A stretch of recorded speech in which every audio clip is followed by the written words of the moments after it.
Good afternoon, everybody, and welcome to this week's macroeconomics analysis session for February the 12th, 2016. You're sitting with DMAC and Jeff Saffa. How are you, Jeff? Good, thanks yourself. Hello, David. Hello, everyone. I'm very well. Looking forward to the weekend, as everybody else is, no doubt. Let's get things underway, Jeff. The content of today's presentation or any other Elite Wealth material does not constitute a recommendation, nor does it take into account your investment objectives, your financial situation, or particular needs. So before making an investing decision based on the general advice presented in any of our presentations, please consider whether that advice is appropriate in light of your financial circumstances.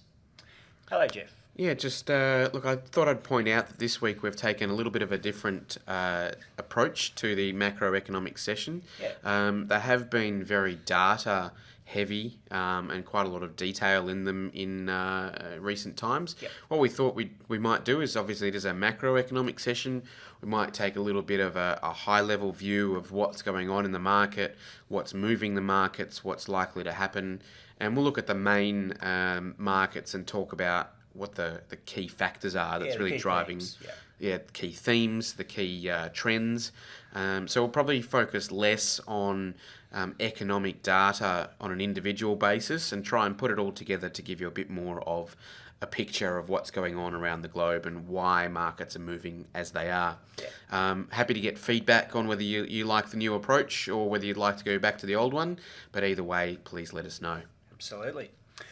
All right, so kicking off our first slide here, Jeff, factors at play. So the key topic here is flight to safety, meaning risk off. So a couple of headlines there from a few websites, obviously in the papers, etc., discussing a couple of aspects, the flight to safety, the yen, treasuries, bond markets, credit risk, corporate stress, all those sorts of things.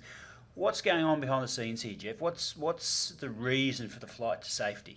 Okay, I mean, there's always a number of factors, and I've talked about this a little bit in previous macro sessions and in my sessions for my members as well. But if I had to summarise what was going on in the world, it would be that I guess it started off with a little bit of worries about the Chinese economy, the economy slowing down, and then also they're seeing capital sort of exit China. And then on top of that was lumped signs that the US economy is slowing down a little bit.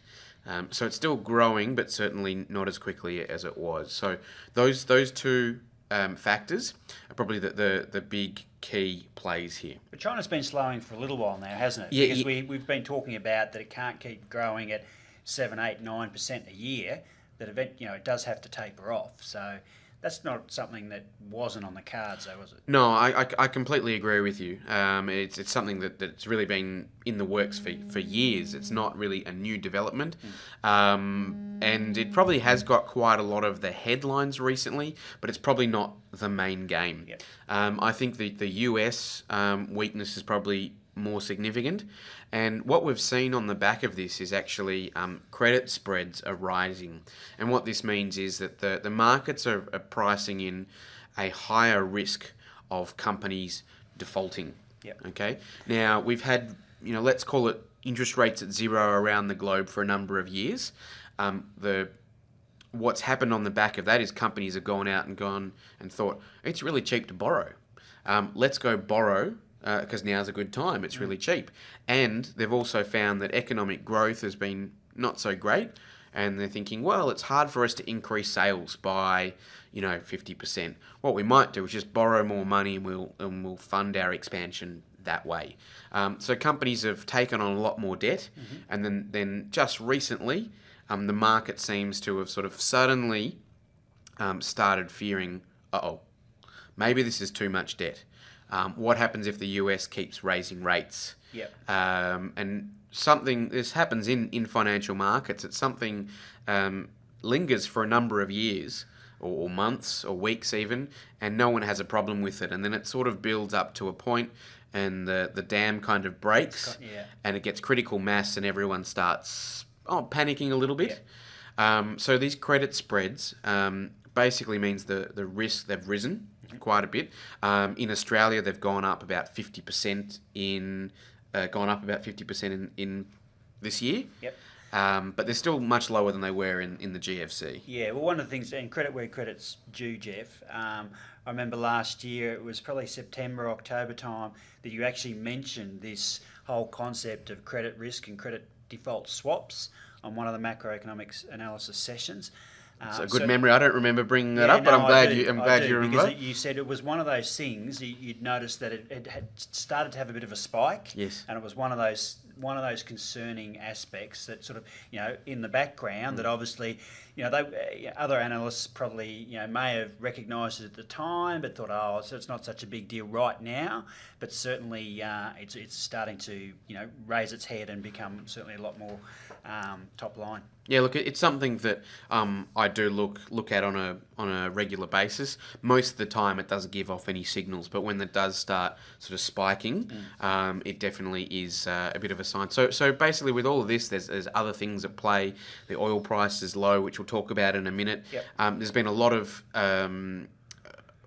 I might leave some of that to later because we will talk about that. Yep. But there's a lot of fear that energy companies in the US that have borrowed a lot won't be able to pay back their loans, and then obviously then the banks lose money, and then sort of that starts a whole cycle. Yes. Yep. Okay.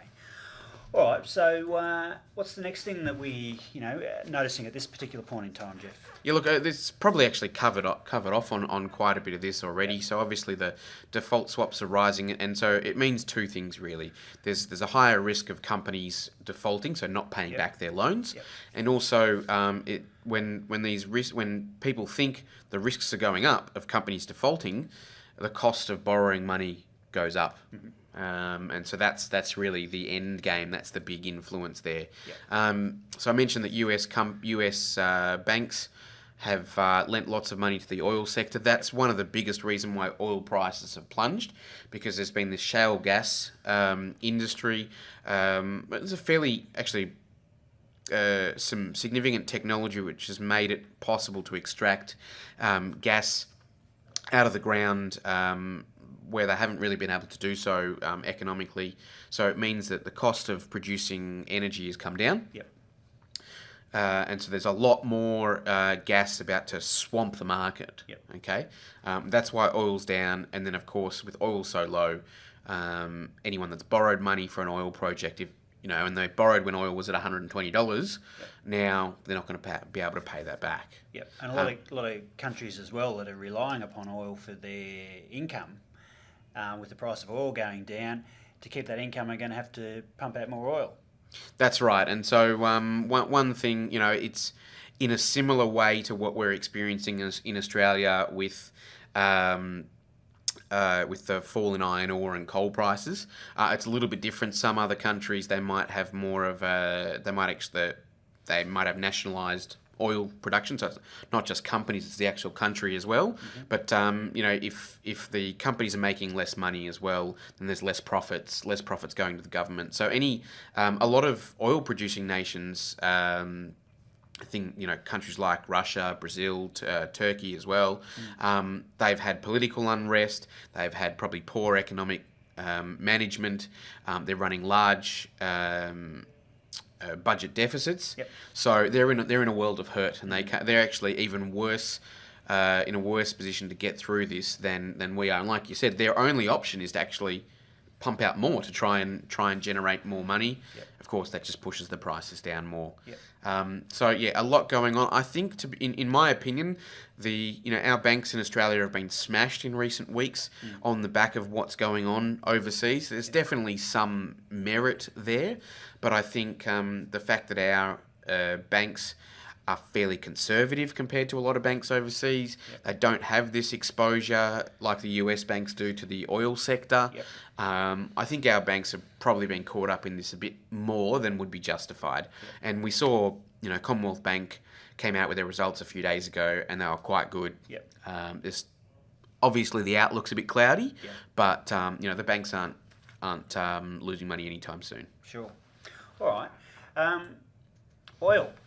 There we go. Fears about global demand, oversupply. Is it going to stay at $30 a barrel? Yeah, so what's interested me is that pretty much whenever you see, at least for me, when I've seen most of the coverage of oil prices, it's been about global demand. China's slowing down, the US is slowing down, nobody needs oil, stockpiles are going up, so oil prices are going down. I think that's it's definitely a factor. I think actually oversupply is a much bigger element here. So, as I mentioned, that sort of shale gas production's really ramped up in the US. Yep. Basically, if you've got any kind of market and you flood it with more stock, the price of something goes down. Yep. So that's probably more of a factor for me. So I think in order to see oil prices go back up to maybe $50, $60 a barrel, I don't think you need to see the world economy start kicking goals and recovering on a huge sort of scale. Yep. I think what you probably need to see is some production come out Yep. of the market. Yep. So what I guess the issue around that is seeing some of the marginal producers exit. So companies that can't make money at $30 a barrel just Yep. go, oh, we'll keep on pumping because we thought it was going to bounce back. Hasn't bounced back. We've got to stop pumping because we're losing money. Yep. And some countries, there's talk about maybe Saudi Arabia, Russia, cutting back on production in order to push prices back up to a higher level. Yep. Offsetting that, I think very long term, probably global demand for oil, sort of may have peaked. We're starting to see hybrid cars, more efficient appliances, but that's pretty long term. I think that is a little bit at play here, but I still think this is mostly a supply side issue. Yep. One thing that I didn't prepare a chart for it, but I will introduce it and I'll show it down the track as well, is that every week in the US, they take a survey of inventories and they basically look at how many barrels of oil are sitting in the warehouses at the ports, as an example. And obviously, when the inventories are going down, it means that people are demanding more and there's less supply, prices go up. What we've seen recently is these inventories are going up. There's more and more stockpiles building up. And when you've got a stack of something in the warehouse and you want to get rid of it, what's the best way to do? Obviously cut prices. So that's something that I'm keeping, like I mentioned, credit default swaps maybe a few months ago. This is something for the future to keep in mind. If you start seeing those inventories start to drop, that might be because some of the producers are cutting back. When you start seeing inventories or stockpiles drop, that's what we'll probably see push energy prices back up. They're not going to go back to $100 a barrel, Yep. maybe $45 a barrel. Yep. Okay. All right. So what else can we look at, Jeff? Look, in Australia, there hasn't been a huge amount of economic data out. Yep. A couple of things that are at play sort of, in the next couple of weeks. First of all, reporting season. Mm-hmm. So it's still early. Really, the reporting season is in the second half of Feb and the second half of August. So far, we've had about 5% of the market report results. More than 50% of companies have reported revenue better than was expected, which is good. Yeah, that's a good sign. But more than 50% of companies have produced profits that are worse than expected. Aha. That's the other side. So that is the other side. And both of those things have actually gone against expectations. And I won't bog everyone down with that now because I'll go into detail with my clients that are probably more interested in that kind of thing. But for me, this is a chance for our market to stand apart on two levels. Number one, right now we're being dragged down by global pressures. Mm-hmm. If we have, as a whole, companies reporting solid results, I think Australia will outperform. Obviously, if bad results will do quite badly as well. But it's also an opportunity for individual companies to separate themselves. So this is a big deal for me because I'm always trying to find stocks that are going to perform better than the rest of the market. Yep. Right now, everything's going down because there's no news and everyone's just focusing on the overseas. When you start getting these individual companies reporting bad or good results, that'll obviously move individual stocks quite a lot. And the RBA minutes out next week. The most recent RBA decision had some mixed messages. They changed their language a bit. They did note that the economy was actually trucking along quite well, relatively speaking. Yep. But obviously they acknowledge the risks are increasing from overseas. So I'd really like to see the minutes just to get an insight into that man's mind. Yep. Because it was a bit mixed. And the market also didn't really know how to react to it when the minutes came out. Yep. Okay. All right. Well, we can go and have a look at the US, or would you like to go and have a look at some charts? What do you? Oh, look, I might as well finish on the Right. US. Look, there's lots of little pieces of economic data. Not a lot of huge game changers in the next couple of weeks, or in previous days. A couple of things that are really driving the markets, I guess, specific to the US. Janet Yellen's actually testified a couple of times to the Parliament over there. She actually sort of was fairly upbeat about the economy, although obviously in a similar way to the RBA. Said, look, things are actually going okay, and the jobs market is still pretty strong. And she refused to sort of talk down the American economy, although obviously she acknowledged that risks were increasing. She got asked, is there a chance that they could move to negative rates over there? And look, she didn't really say, yep, that's something we're considering, but she said they wouldn't rule it out. They're assessing what's going on in Europe, as an example, and it's in their bag of tricks, and it's a possibility, but it's not necessarily likely. As usual, they're keeping an eye on jobs. But overall, the statement probably wasn't as dovish as the market was hoping. So instead of, the Fed says there's 4 more rate rises this year, the market thinks that's complete, insert appropriate word next. Baloney. Complete baloney. And the market's waiting for the Fed to come out and say, yeah, we were just kidding. You're right. No chance. And she's not biting on that. She's just sort of sticking to the script. The other big thing in the US is the election, or presidential elections. They've got primaries, and they've had a couple of key states. The Republicans and Democrats have both had split winners, so they haven't had the same candidate win in both states. The market remains pretty nervous. You've got Donald Trump, who's a scary candidate for a number of reasons, quite right-wing, hard-line. You've got next to him is Bernie Sanders, who's a bit of a hippie, to be honest, who also scares the markets from that perspective.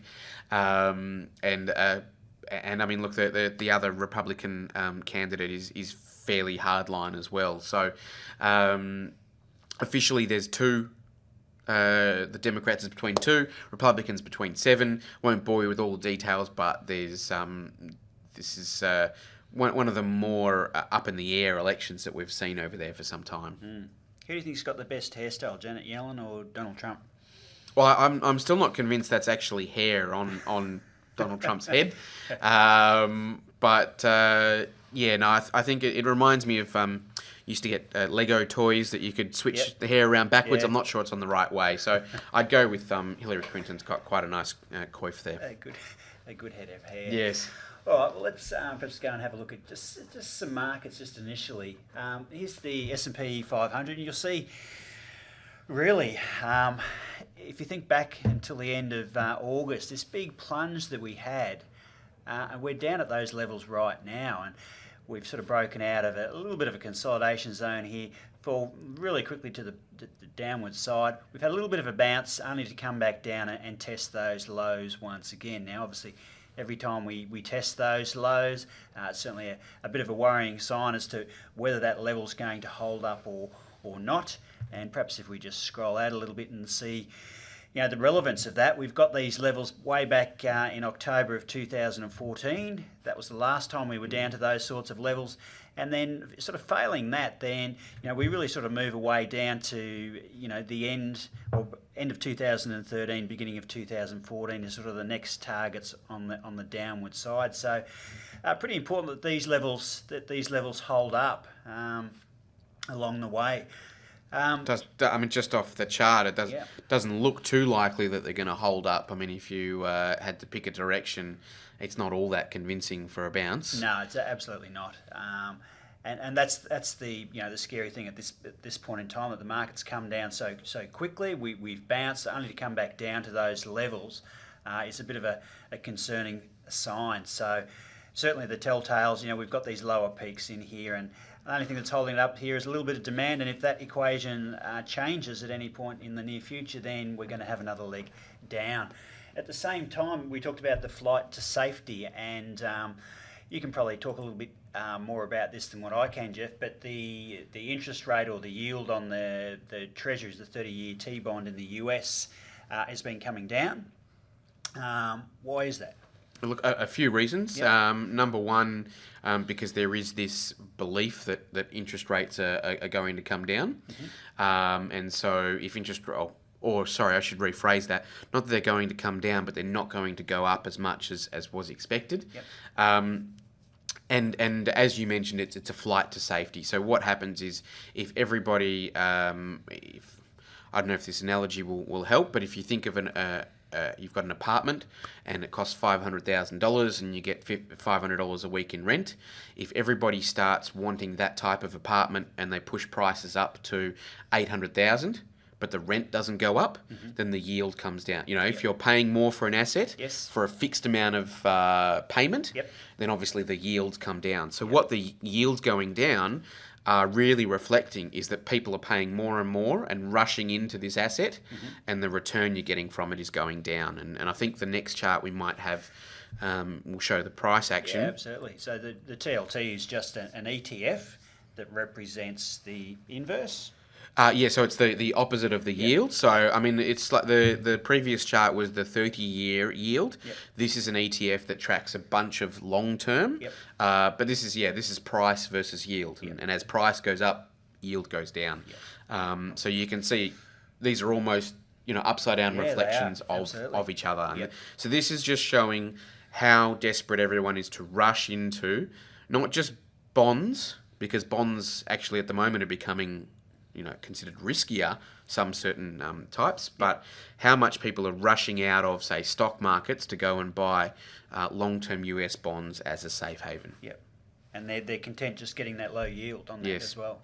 Okay, well, another flight to safety, I suppose, is the dollar yen, or depending on how you look at this is a currency cross, so it's the US dollar versus the Japanese yen. And obviously, as we get Japanese yen strength, then the chart of the dollar yen, the US dollar yen, goes down. And you'll see, pretty clearly here that particularly over the last, particularly this month, it's really plummeted from that sort of 121 level all the way down to 113. That's a huge move for a currency. And obviously flight into Japanese yen. Yeah, and that's working both ways. So, I mean, the US dollar has been weak against virtually every currency. It's down about, I think, about 4.5% against, basket of currencies. But this has fallen much more. So not only is the US dollar weak, but the Japanese yen is getting stronger. Comparatively much stronger. Despite the Japanese announcing some stimulus a couple of weeks ago to try and actually weaken the yen, it hasn't worked. And everyone's becoming a bit more nervous about the US. So normally, when you're really nervous about markets, you plonk your money. Two of the safest places is buying US dollars and buying Japanese yen. And so everyone's rushing out of US dollars, which just leaves one place to park your money in terms of currencies. And so the yen is basically attracting that. Okay, thanks for that, Jeff. That's good fundamental background. And CL there, that's the oil futures there, the crude oil, light sweet crude. And again, you can see pretty clearly from that particular chart that it's really sort of been one-way traffic, hasn't it? Yeah, and there's no real sign of a bounce. I mean, I think you will find that oil. Look, certainly when it does bounce back, I think it'll bounce back very sharply. When will that happen? I can't really say.